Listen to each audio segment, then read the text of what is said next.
Okay, so we've already had a look at how hydroxide ions, which are good nucleophile, react with haloalkanes, and you just remember so we draw bromobutane. Why do nucleophiles react with bromobutane or other haloalkanes? It's because butane is a fairly electronegative element, and so you're going to have a partial positive charge on the carbon there. Okay. Now we need to think about other possible nucleophiles. Right, so we've got ammonia underneath the hydroxide ion there. Right, ammonia is a good nucleophile because it has a lone pair on the nitrogen. The nitrogen's a pretty electronegative element. Then below ammonia, we've got water.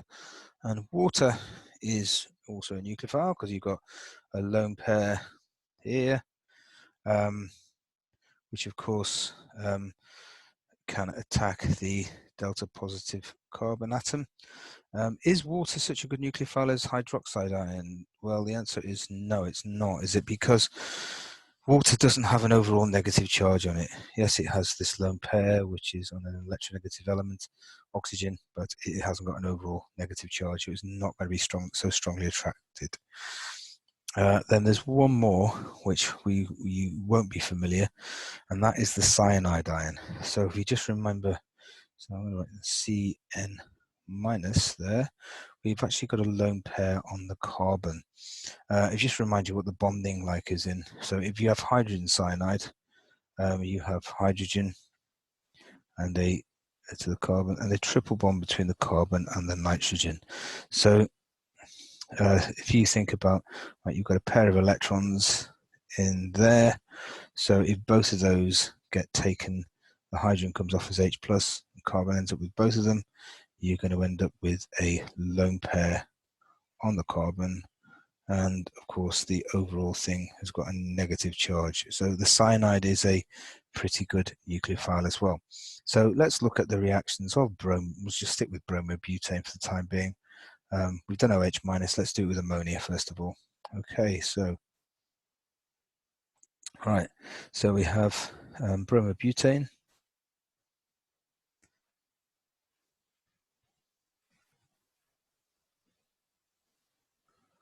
And along comes ammonia. Let's do it in blue.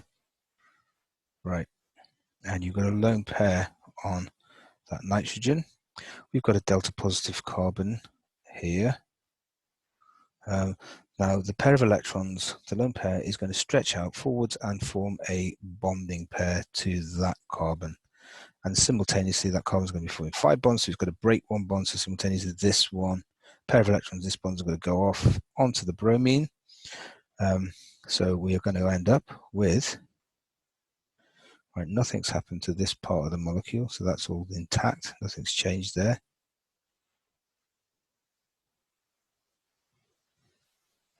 But now we've got nitrogen forming a bond, and we have still, it's important to note, we've still got 3 hydrogens stuck onto that nitrogen. Now that may look a bit weird because nitrogen is forming 4 bonds, normally forms 3. It's usually the case when it does that, it will have a positive charge on it. Okay, it's not a partial positive charge, it's got a whole positive charge, so I'll do that there. Now let's think why that. Well, and then the bromine here, well, both of the pair of electrons in that bond, one belongs to the carbon, really, bromine ends up with both of them. So we are going to end up with Br minus.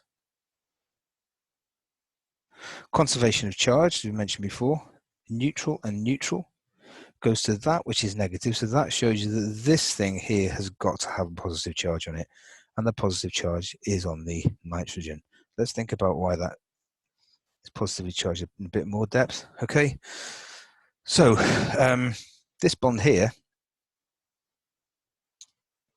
that pair of electrons were both provided by the nitrogen. Not one of them wasn't. The carbon didn't provide anything. The carbon lost its electron, so that means that nitrogen is going to be short of an electron. That's why it's positively charged.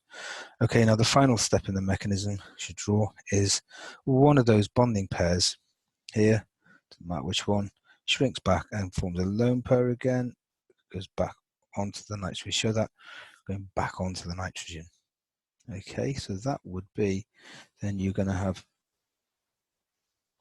again, this is all unchanged, isn't it? And you have this group here, NH2. This is called an amine group. We'll do more about that later.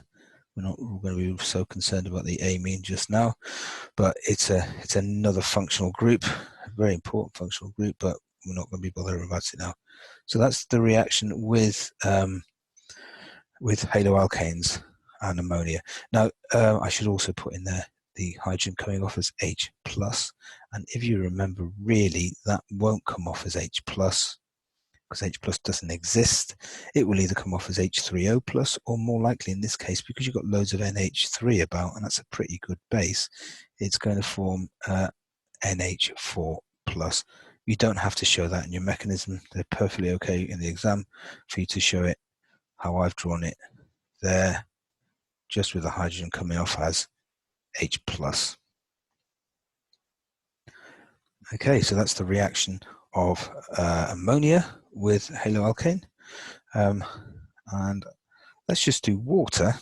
I think let's do water. It's extremely similar reaction. So here is water reacting with bromoalkane, bromoethane. So I'll do my water in blue. Right, we've got a lone pair on the oxygen there instead of the nitrogen this time. Delta positive on our carbon as ever. That lone pair is going to attack that carbon. That carbon's forming 5 bonds, so this simultaneously, this bond is going to shrink back and form a lone pair on the bromine.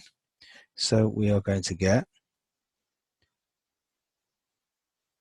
that part of the molecule unchanged. But now we have got an oxygen and both hydrogens are still attached. Once again, oxygen forming, like nitrogen forming 4 bonds there, oxygen forming 3 bonds, doesn't look quite right. The oxygen has got a positive charge in it for the same reason why the nitrogen had a positive charge on it up there. Okay, and the final step in, and we've got Br minus as well, of course. And the final step in the mechanism would be for the oxygen to lose one of those hydrogens. So the pair of electrons will shrink back and form a lone pair on that oxygen, and that will give you an alcohol. Okay. All